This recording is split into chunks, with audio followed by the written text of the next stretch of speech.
ஆணும் பெண்ணும் சமம், அனைத்து மதத்தினரும் சமம், அனைத்து ஜாதிய வேறுபாடுகள் இருக்கக்கூடாது.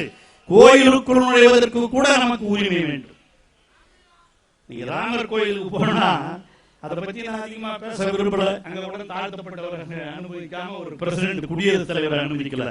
ஆனால் இன்று தமிழக முதலமைச்சர் அவர்கள் கலைஞர் கொண்டு வந்தார். பெரியார் தான் சொன்னார், கடவுளே என்று சொன்ன பெரியார் அனைத்து ஜாதியினரும் அர்ச்சகராகலாம் என்று சொல்ல சொன்னால் அதுதான் திராவிட மாடல்.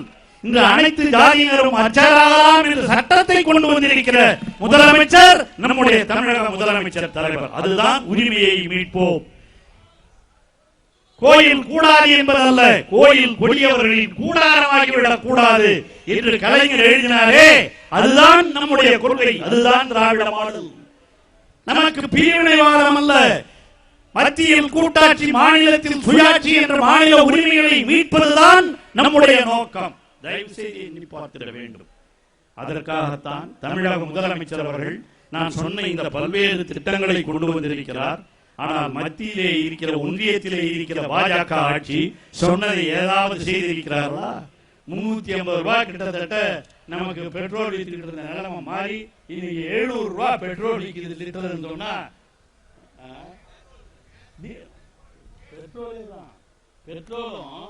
லிட்டர் 350 ரூபாய் வித்துக்கிறது. அப்ப இப்ப அது 750 ரூபாய்க்கு ஆகி போச்சு. பெட்ரோல்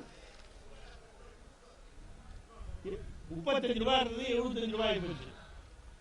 அந்த அளவிற்கு பெட்ரோல் விலையும் கூட மாறி இருக்கிறது என்று சொன்னால், இவங்க என்ன சொன்னாங்க, முதல்ல நாங்க வந்தா எல்லாம் குறைப்போம், ஆனா அதெல்லாம் ஏறி இருக்கிறது என்பதுதான் இன்றைய நிலைமை என்பதை நீங்கள் மறந்துவிடக் கூடாது.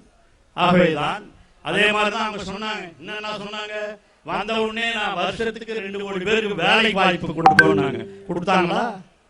இது போன்ற செய்திகளை மேலும் தெரிந்து கொள்ள எங்களது யூடியூப், ஃபேஸ்புக் மற்றும் ட்விட்டர் ஆப்களை சப்ஸ்கிரைப் செய்யவும்.